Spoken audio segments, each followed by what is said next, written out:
Welcome to People Love Process. In this movie, I'll take you into a style that I discovered from working on a branding project and how you can create organic-based vector painting from it. Now, this is a fun one. So with that said, let's get started. Now, earlier in 2023, I did several movies based off of vector brushes. We're reapproaching that because there's a couple things that I just forgot to include in that content, and I wanted to cover it in this one. But I also want to encourage you, as I try to teach you different skills and methodology that can enhance your own creative process, experimentation and just trying new things is the best way to blow up your creative routine. That's why I like to say TNT, try new things and blow it up, see where it leads. Sometimes you'll discover something that you never even thought about. And that's kind of what happened here. I branded the local TEDx events for the local group that puts those on. And the year that they asked me to brand this one, their title was called Fearless. And it's all about approaching creativity or new challenges or new horizons, and going outside your comfort zone and doing that, and not being fearless with pursuing new things and helping to make a positive change, all that. And I really like that. And so I kind of put a restriction on myself as I worked on the branding in that I couldn't do it in vector form. Now, ultimately, the deliverables in vector form, but I had to create it in analog. So I forced myself to get paint out, tempera paint, black tempera paint. And you can see it over here, a cheap little brush, $2.95. And a paper plate, and I just started doing all these letter forms, came up with these letter forms were the ones I cherry picked, did a bunch of different F's and E's and A's and R's just so I could spell out the word. I was creating a logo type essentially, and I created out this logo type down here. Now, obviously, I image traced it and vectorized it so it's easier for them to use in all the various contexts and signage and shirts, etc. But I tried to lay it out in a way that was kind of hard to read, but really not hard to read. It just looks like it. So fearless. That's what I started doing. But as I was working on this, I started painting these brush strokes that you see in this image. And this is where I just want to review once again how to create a vector brush. It's not hard. It's fun. And just think of vector brushes as vector artwork that's just mapped along a stroke. That's all it is. The fundamental technology hasn't changed since day one. Hopefully at some point, Adobe will reapproach vector brushes in Adobe Illustrator and give us the ability to have hybrid brushes, meaning using Photoshop brushes in context of Illustrator. A program such as Affinity Designer does that, and it works great.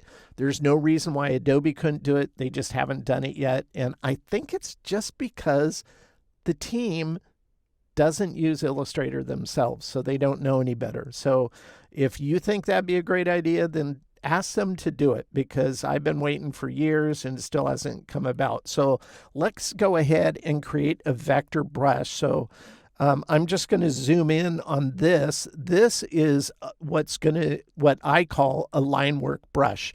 Now, all this is taking a pen and scribbling it in a line. You want it as straight as possible. It doesn't need to be absolutely perfect, but it's going to work better in a horizontal way. You want to build all your brushes in a horizontal way, not vertical, because that's the way it maps it onto the path in a horizontal sense, not a vertical sense. Now, there might be some specific pattern brushes you would want to get a certain look and you'd do the artwork vertically. That's a different thing altogether. We're not covering pattern brushes. We're just covering organic-based brushes, and we're going to use two types of brushes. We are going to use the pattern brush feature, but I use it for line work in an unorthodox way. I don't care about a pattern. I just like how it comes off. So you'll be seeing that shortly. So I painted out this. This is just a bitmap TIFF. Higher resolution works better. we can go up to Window, and we're going to go to Image Trace. So let's go ahead and open that up. And with this selected, I'll click Advanced. One thing I noticed, they updated the image trace, so it no longer has Ignore White. So that's kind of helpful because it's easy to forget that, and then everything in the background that's white would create a shape. And you would have to turn that on before you image traced it. Now they just by default resolve that. So all I'm going to do here is I want my paths to be high, and I want this one to be all the way to the left. I want a very tight kind of image trace of this, and we'll just click Trace once we've done those settings. Everything else I leave by default. So now it's traced it, and to get access to the vector art, you have to go up here, make sure you have your control bar. If you don't, this is where you turn it on right here. Make sure that's on, then you can just click Expand up there, and now you got your artwork. So that's great. So let's go ahead and close the image trace window. This one, I did the same thing. I just drew it out with a pen, and then if you ever want to modify it, you can go in to it. Like if we zoom in, you can see how it's already been image traced. It's vector art, but you could go in and you could use the blob brush. I always forget where that is. Here it is, like here. And so if we use the same fill color over here, we're using this fill color, and I'll talk about that in a second. You can, let's say you want a little bump down here. You could go ahead and draw that with the blob brush, and it will fuse together. Now you have to have the right settings. If you double click, you want to keep selected. If the shape is selected, then it'll merge with it. And you can also do merge only with selection if you want to try it. And if you don't like it, then you can just delete it and try it again. And then you have to merge it manually. But this is what I usually keep it set to. And I usually do accurate because it's going to give me exactly how I want on the screen. I don't want it to an algorithm to determine how smooth or not smooth it should be. So that's how you could customize. But once again, the top one's going to be what I call a Linework brush, and the bottom one's going to be an art brush. And this will be using the pattern brush, and this will be using the art brush settings. So let's open up our brushes palette. You're going to see a lot of assets in there already. So I'm just going to select this art. Now, before we create the brush, the important thing I need to point out is you want to make sure to use an RGB equivalent black. If I select this and I go in, oh, I just noticed it does create the white. So this is, well, that's kind of goofy. I wish they wouldn't have, okay. Well, that's interesting. I don't like that change. This is going to cause more work for people. Why they don't have that ignore white still in there. See, I don't get why they remove features like that, whatever. So if you just select any one image, it could just be like this piece that's white. And you're in isolation mode. You can see it up here in the top left. If you just select all with the same color, you'll have to go to select. If you don't, I have a keyboard shortcut set up to do this, but I'll show you how to do it in the pull down first. You go select, and then you go same fill color and click that. It'll select all of those, and then you just hit delete. If you have a keyboard shortcut, you can select it, and mine is Option F1 to do the same. Then I hit delete. Now all that's gone. All I have now is the black shapes. So that's interesting. I don't see that as an improvement. I see that as making the process more difficult. So I don't know why they'd make a change like that. That's really stupid, in my opinion. Okay, so before you make a brush, you need to make sure the brush is using a process, an RGB equivalent black. Right now, if I click on this, it is just 100% black. So it's like using the default black in Illustrator. And if I click that, and we're going to use that, and I create a brush with it, you're going to run into problems because, for example, if I go to the color palette, you can see it's 100% black. But if I go here and I say, what's the equivalent of this in RGB mode? Well, it's not quite an RGB black. So so if you use a brush or create a brush using regular black and utilize it in an RGB environment, it's not going to be the full value of whatever you color that stroke that the brush is wrapped on. It'll appear like an 85% tint to that.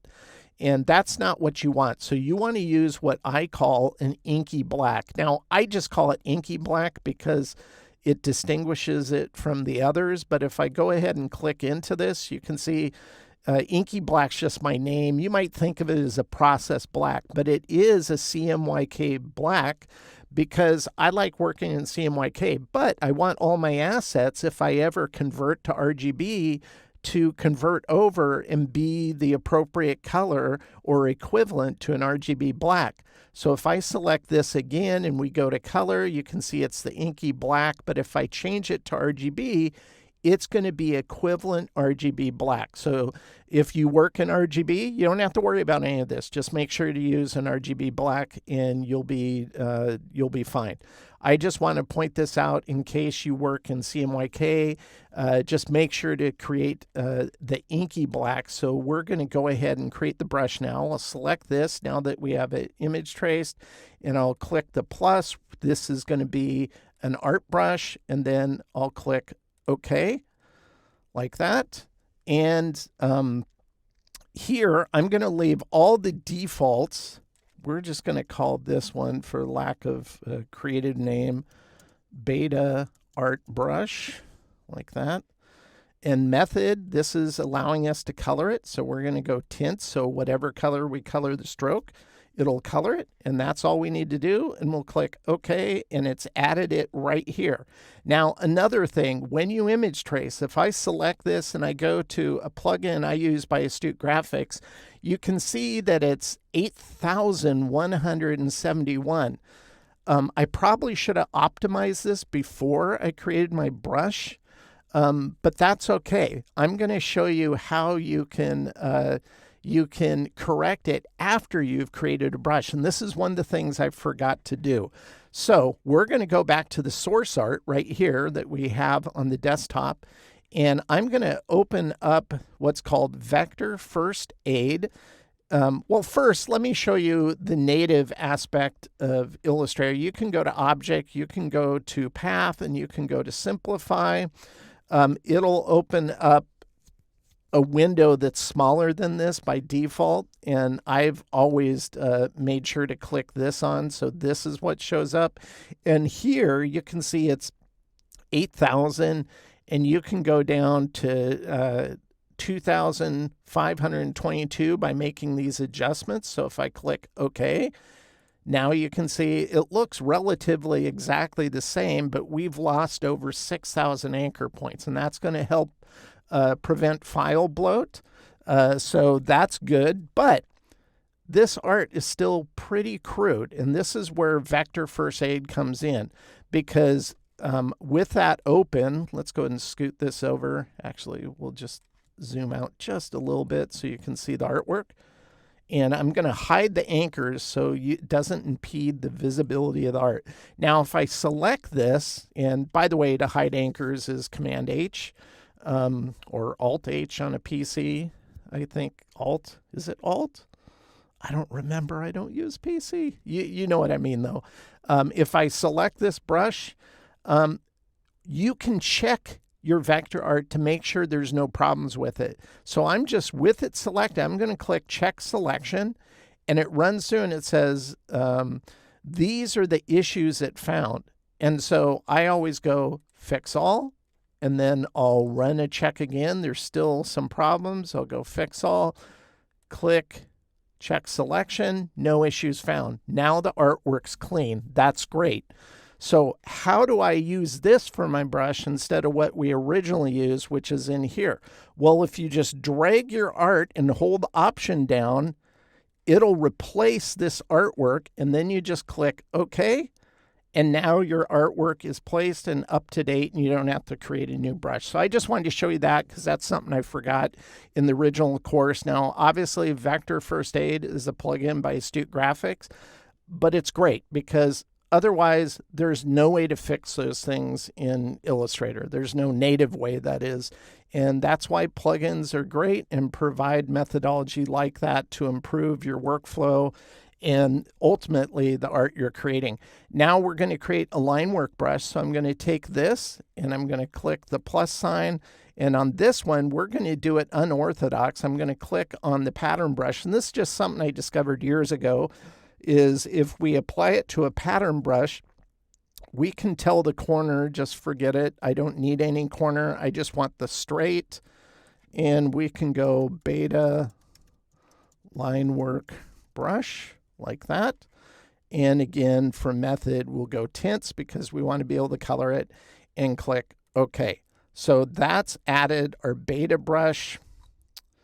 Now, oh, by the way, if you prefer seeing the names, because I just realized I'm not sure if it add it to the bottom or top. I believe it's this one, but I'm not sure. But if you go to the option menu on the brushes palette, you can go to list view like that. And yeah, it added it to the bottom. I kind of like seeing the brush itself because I'm making visual decisions, not so much based off of the name. So if I go back to thumbnail view, I know it's the bottom one here, and the bottom one here is what we created. So that's how you can create a brush. Now, if you're going to use a brush, we can grab the art brush here. We can grab the paintbrush tool. Right now we have a fill. The fill doesn't matter. So what I'm going to do is I'm going to get rid of the fill, and I'm going to select this outline, and we'll just go to our swatches. We'll pick a color. Let's pick this kind of burnt, kind of orange color here.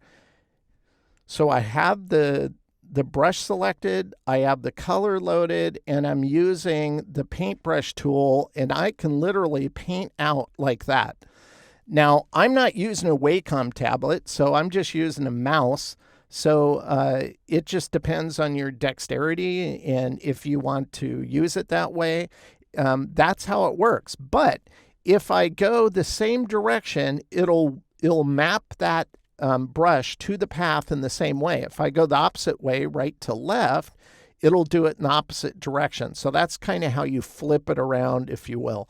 Let's pick a different color. We'll go with a blue, and then we'll also go down to transparency and set this to multiply. So if we go back over here, you can see how you get some nice action going. Now with the Linework brush, it works much the same way. You can draw out whatever you want, and because it's on, oops, sorry, wrong. That doesn't look too bad, but it stretches that one art brush out throughout the distance of that path. Make sure to have the Linework brush selected. Now you go back here, and again, it'll map it out during the path, but because it's just the straight segment of a pattern brush, it creates it really nicely. So it's really cool. Obviously, you can control the size of this, whatever the path size is. I believe this is 1. Let's say you wanted to beef it up by 2, then you could do that. Maybe we wanted to change the color. Let's go ahead and try, we'll try a green instead of a blue. We'll go back to the paintbrush tool, and we'll go the other way. And I'll just kind of get crazy with it like that. And again, multiply can be set. You can obviously adjust other things. Maybe you wanted it to be more muted. You could adjust the opacity as well. So a lot you can do with these brushes. And this is how you do it freeform. And some of the shading and detail I'm going to show you next, I do this kind of shading. Other ones, I'll build a path just to kind of map it exactly where I want and apply a brush to it. Either or is the process I use. So let's jump into that. So once again, if you have an old brush, and like here's one, I went back through all these brushes that I had created years ago, and I cleaned them up using Vector Scribe. So if I drag this one, by the way, you can just drag it out of the brushes palette, drop it onto your artboard, and all you have to pay attention to, let's zoom in. I just wanted to show you this because this is important to know. If I select this now, it has a no fill, no stroke bound. Let's turn Command H You can see it has a no fill, no stroke bounding box. You'll just want to delete that. Then you have access to the original vector art, but notice this one was 7,000 again. So this is where I would clean this one up again. So I go to Object, and I go down to Path, and I go to Simplify, and we can go from 7,000 down to 2,000, which I think is fine. If you want to adjust it, you can adjust this around. Maybe you want to bring it more down minimum, bring it over, or maybe you want to have a little more detail. You can make those decisions, but I think it's easier to make those decisions if you hit Command H and hide the anchors so you can just see the filled shapes that it's affecting. But let's say this is what you want. We've lost over right around 5,000 anchor points. We'll click OK. And now this is, again, where I go to Vector First Aid and I check it. Oh, there's redundant points, all kinds of problems with this one. So I'll fix it, run it again. There's 14 issues, fix it, run it again until it says no issues found. So that's why that plugin is just super great. And now I can just go ahead and with holding Option down, drag it right into my art and click OK. It'll say, hey, you've been using this brush already.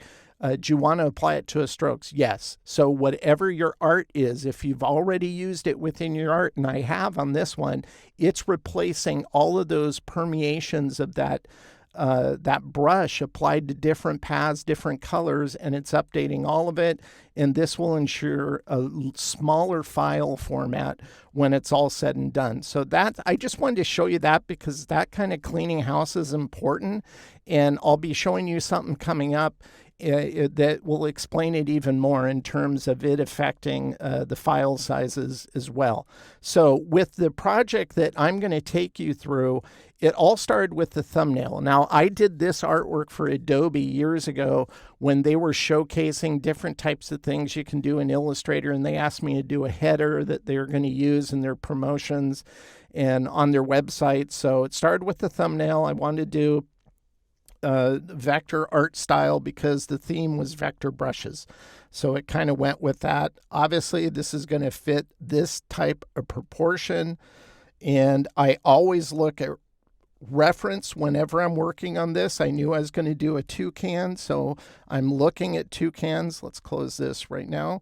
And you can see all the toucans here. This just helps me to draw out what I need to draw. This was my base art. This is the same principle I use on everything I show here, where I adjust it, lock the layer, and now this becomes a roadmap for vector building. I don't think too much or make any guesswork when I'm creating artwork. I try to think all that out in the drawn stage. Not that I don't improve as I go along. I do. I can still use simple shapes, so elliptical shapes here to get the branch for this little element in the background like that. That's what I always do. Let's go and pull this up a little more. Like that. So we can just create a giant donut. And because this is going to be cropped off the edge in its final form, I'll just trim it because I need it to go off far enough so after I apply certain effects to it, those bleed off the edge of the design. So I'll trim it, something like that. I'll take shapes like this, minus front. It's easier to build that than try to just build it all the way around. Just makes it go a little faster. So I'm always trying to speed up the creative process. Here's a bunch of leaves, super easy. Here's the body shapes. So I start building all those. The beak shape, start building all those. And ultimately, when it's all said and done with the base vectors, this is what I end up with. Once I have this, I start applying the flat colors to everything. And I'm going to use a lot of these colors up here. And notice all of them are global colors. So if I ever want to change a color, it's going to make it easy. But I fill all of these shapes, so I end up with flat colors like this. Now I have a few things in here that are gradients, and I'll explain that in a little bit. So I get it to this point. Once I get it to this point, I have my base colors established. Now I need to do all the detailing with the brushwork, and that's what I want to walk you through now. So let's go ahead and turn this off.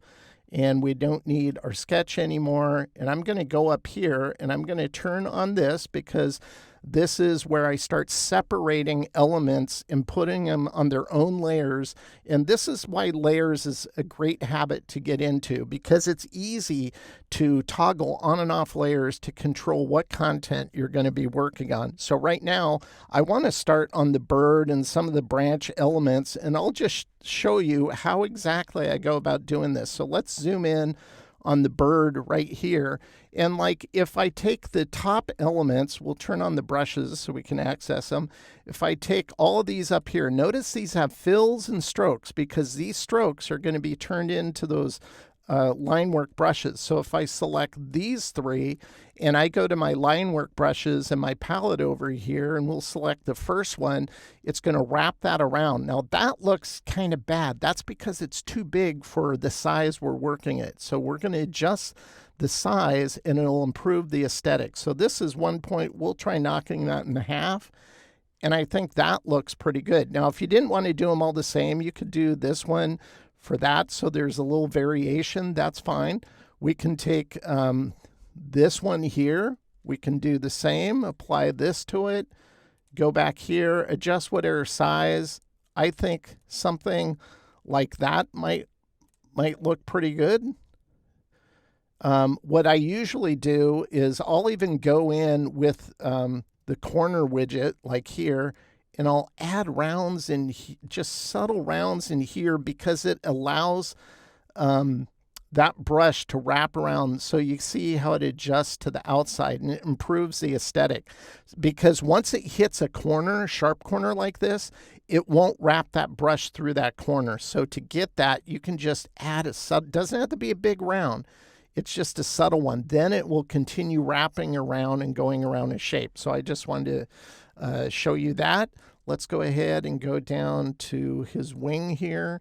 And again, we can put a brush on that, something like that. Maybe we adjust it so it's not quite so big. So you can see how instead of looking perfect and smooth and hard edge, it has a nice organic flair to it. That's all we're doing here, is to get that look and feel of an organic element to our design. So if we go to an element like, let's say it's the leaf on this branch right here, and we want to control how we're going to apply the brushes, I might select the leaf work itself. And on the leaf, maybe, I don't know, let's try the first one, see what that looks like. That doesn't look bad. It might be, no, I think I like that. That looks good. Then we can take the line work. Once again, everything's just a path, or a stroke that is, with the brush wrapped to it. So if I select this, this is where my line work brushes come in. And on the line work brush, I'll go ahead and just apply that to this. I think that's way too big. So we're going to go in and tweak it. So this is where we can knock it down in size. So I'll try a 5, maybe a little bigger, 65, like this. And I think this is also where we'll benefit from using multiply. So it multiplies with the background. I think that looks pretty good. And you can adjust the opacity if you don't think it should be that full value. So if we go 80%, like that, maybe even less, 60, something like that. That looks good. Then I can select these, and all of these can utilize a line work brush. Doesn't have to be the same. So I usually kind of, I don't like that. Let's go here, and we'll knock this down because these are short. So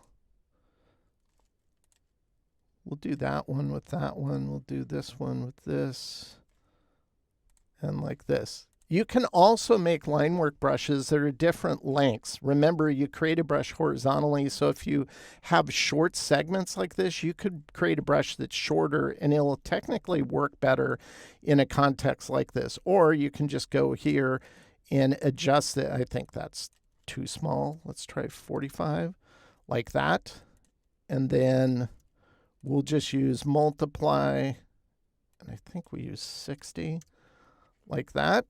So that's how I would do the veins on this brush. And then I would come back, and we want to use some of the, we want to do some of the brush work on top of it using the art brushes. So I think I'll pick this brush here, and we'll go to the paintbrush tool. Right now we have green selected. I want to do a highlight, so I'm going to change this to white. So we'll make it white. And then I'll go ahead and figure out, I think I'll do like that. And, oh, I have multiply, duh. So if you have multiply on, use white, you're not going to see anything. So let's go to normal. There we go. Yeah, you just want to make sure you don't have multiply on when you're doing that. And to adjust the size, you just go to the weight, and then you can knock it down to the size you want, maybe a little bigger. Try it a little more. That looks good. And then I think I'll adjust the opacity. Right now it's 60. I think we want a lot less. Maybe a little more, 24, like that. And then we can also do the shading value on the bottom. So let's change our brush. We'll change to this one, and we'll go this way. And instead of that, we'll use the value. I'll use the same muted color I used on the veins. We'll do this. And I want this to be multiplied, and it can be darker since it's a shadow. Well, it's a little too dark. I think it's too big as well. Knock it down like that. And then you can adjust the value, maybe 50, half the value, like that. So that's all I'm doing to create a painted look. Now, I'll admit, this process doesn't go fast. I'm going to spend many, many hours doing that for the context of everything here. But one thing that I forgot to show in the previous movies I did back in 2023 was, at times, I want to do this. I want to have a gradient. But obviously, I don't want it to be this perfect curvy shape that Vector provides. I want it to be more organic, like we did on the top of the head. So the perimeter of that shape is that way. But I have a gradient. So how do you do that when you need a stroke on it? Well, you can put a gradient in a stroke, but if you apply a brush to it, you lose it. And so I want to walk you through how you can approach something like this. So let's turn this on, and I'll explain exactly what I'm talking about. I have a fill here of black. Once again, make sure you're using inky black. I have a fill of black and a stroke of black like this. And if I go to the Linework brush and I apply, make sure you have a stroke selected, I apply a brush to it, this looks a lot more interesting and goes with what I'm trying to do. But if I decide I want to apply this to this, well, if I just use eyedropper, this doesn't have a stroke on it, as you can see. You'll lose this stroke. So let's go over here, because I do have a swatch that's the gradient, and I can click on it, and it adds the gradient to the fill, but not the stroke. But if I go to strokes, and they added this relatively newer feature. I mean, it's not brand new. It's been out, I don't know, 5 years, something like that. You can actually fill a stroke with a gradient as well. But notice you don't see that when you have a brush attached to it. So how do you get it so a gradient can flow through what the brush is added to the shape along with the fill and be seamless. Well, that's what I want to show you now. So we're going to go here and we'll apply that same brush here. Once you apply the brush like this is the base shape. You want to group it. So Command G. I'll just show you where that is. Just go G, group. Now that it's grouped, we're going to go to the appearance panel. Notice it's a group. We'll select that. We'll go to the option menu and we're going to go add new fill. And then I'm going to go up here and add this gradient to that group fill. And now that gradient flows both through the stroke that has the brush on it and the fill. And now all you have to do is select this, go to the gradients tool, then you can adjust it like this, adjust the gradient, the angle we want it. It's going to be something like this.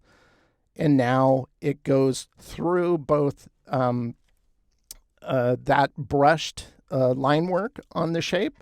And so we can do the same thing with our artwork here. So what I'm going to do is actually, let's just do it on our artwork itself. So I'll go back here. I'm going to select this. And instead of having the gradient now, I'll just go ahead and fill it with black, put an outline of black on it, select the line work. And just so you can see what I'm doing, let's color that now so you can see I've done that. That's all I wanted to show you. Okay, now that that's done, we'll group it. It's now grouped. And now I can go ahead and go to the appearance panel, select group, go add new fill, then select the swatch. It'll apply it to our shape. Click on the gradient tool, adjust the gradient angle like this, something like that. And then I'll bring it down like this. And now we have that nice gradient going through those organic brush applied strokes on the edge. So that's how you do that. That's something that's you could do for a lot of different things. If you want to use gradients, it's how I'll handle the tail eventually as well. Now, I've showed you how to use the paintbrush tool to apply brushes. You don't always have to use it. Notice I have these strokes here because I can just select them, go over here, apply a line work brush to it. I can select the size. Maybe I'm going to go 0.75 and I can get a nice aesthetic that way. And that's the way I do it both ways. I'll use the paintbrush tool and sometimes, or I'll just draw out a stroke. I'll select this. And for example, on this one, it's going to be the shading on the branch. So right now, I believe it's a 1 point. Oh, it's 0.75. Well, it'll default to 1 regardless when I apply a brush to it. So if I go to the brushes here, I'll apply this to that path. And you can see it defaults to 1. So if you ever want to adjust that, if you think it's too big, actually, I think that looks pretty good. So I'm not going to adjust it. I'm going to go to transparency. I'm going to set this for multiply. And then I don't want it quite that dark. So I'll go in here and we'll go 75. And I'll adjust it like that. Or you might have a white stroke. And on this one, we'll go ahead and we'll pick a different one. We'll pick this one like that. It's going to default to 1 every time you apply a path or a brush to a path. So this one's too big. So we're going to knock it in half to 0.5 like that. And then obviously, since it's a highlight, I don't want it to be opaque white. So we'll go to transparency palette and we're going to punch in 25% like that. Oops, make sure we have that selected. Well, that's interesting. Why isn't that doing what I'm telling it to do?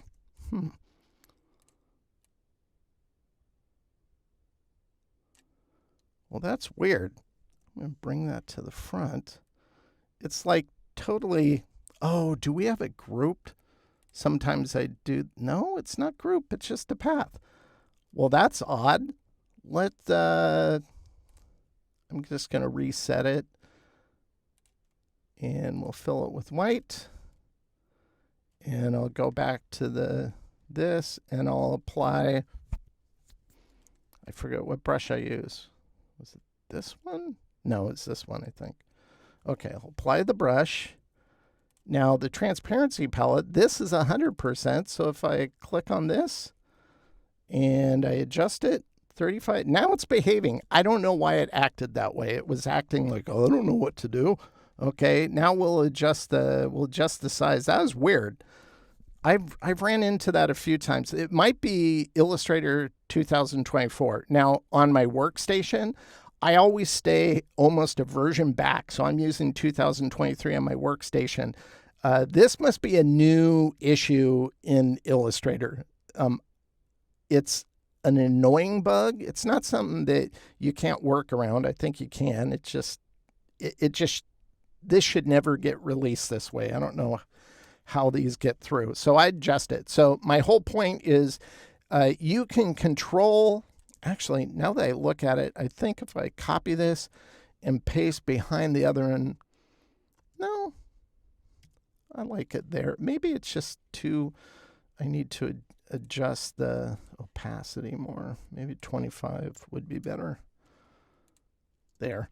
I think that looks pretty good. So that's whether you're painting it on using the paintbrush tool and selecting a color, you know, let's say it's this color and doing this.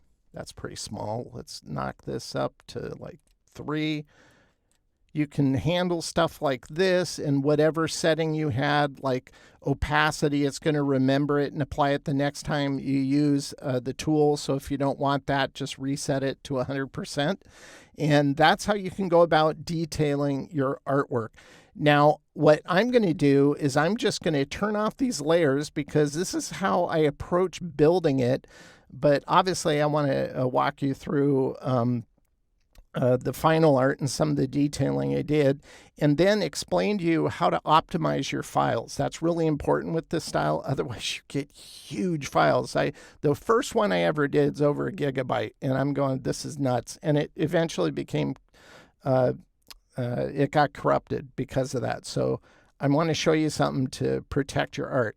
So if we turn on this layer, let's go ahead and close this right now, and we'll center here.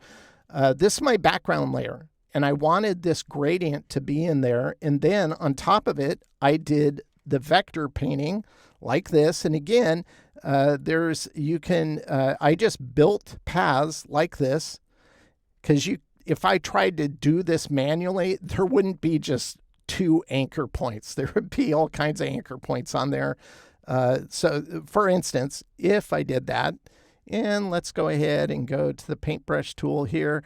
And I go here and I go like this. If I select this, notice it's going to look wobbly because that's my hand trying to do it with the mouse. So I usually build a path, apply it.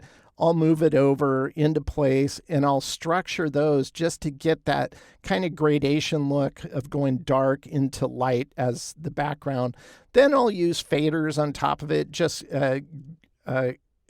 gradients with blend modes just to darken it up from left to right as well.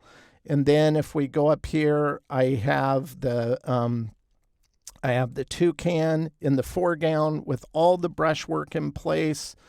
I have the foreground in terms of all of those elements, and I have the background flora in detail like that. And I just think this is a lot of fun. If I go in and, I just realized I kind of forgot a few. Well, that's okay. It's like, I'm not going to worry. I just realized I forgot to detail these ones. Oops. Okay.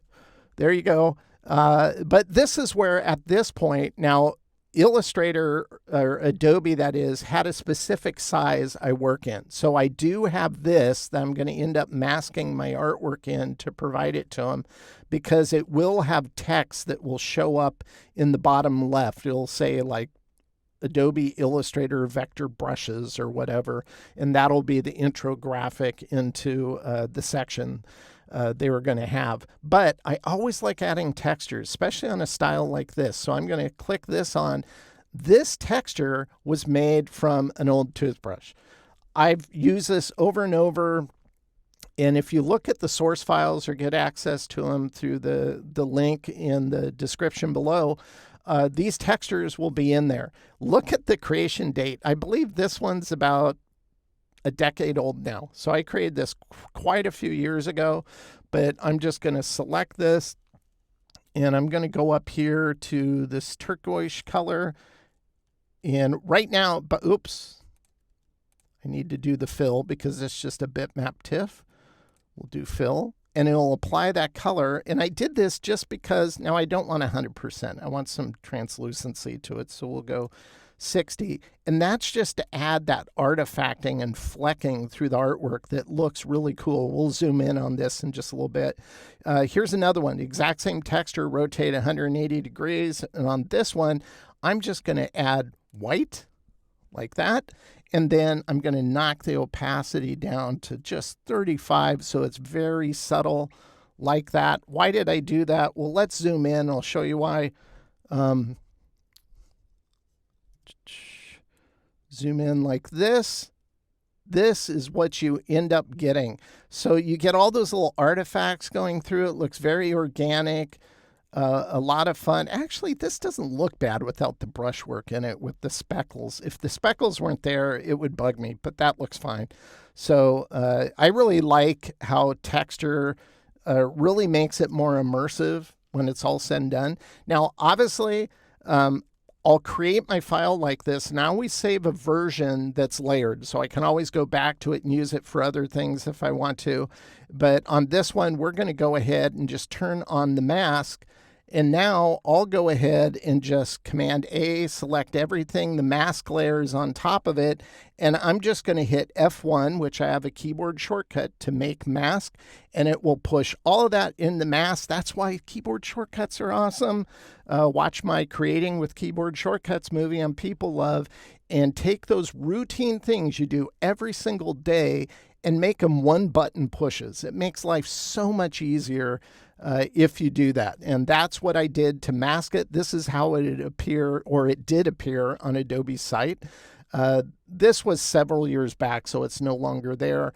And then in the bottom left-hand corner, because type was going to be there, I did this gradient, and then I just applied a multiply to it just to make it darker so the reversed out type would pop off the background of the artwork. Now, one thing I want to show you is another piece of artwork, and this is included in the exercise files. It's called Painted Cat. And all of this, if I go to Keyline View, Command Y, this is all vector artwork. Even the texturing in this, I vectorized. You can see all the shapes are clean if you look at his ears, but because we use Linework brushes, they look more organic. This is one of the first illustrations I did after developing these brushes. It's a lot of fun. You can deconstruct this. You can see it's layered here to help you do that. Now, what I want to show you now is how you can optimize your files, and we need to switch to the desktop. So I'm just going to close this, go to the desktop. We can close that. Here's the file we had open. And if I click it and hit my space bar on a Mac, this is Quick View on a Mac. I don't know if there's an equivalent on PC to do this, but this has PDF preview turned on like that. If I go Command I to see how large this file is, you can see it's 64.9. Now, I have the exact same file, a copycat file. Get it?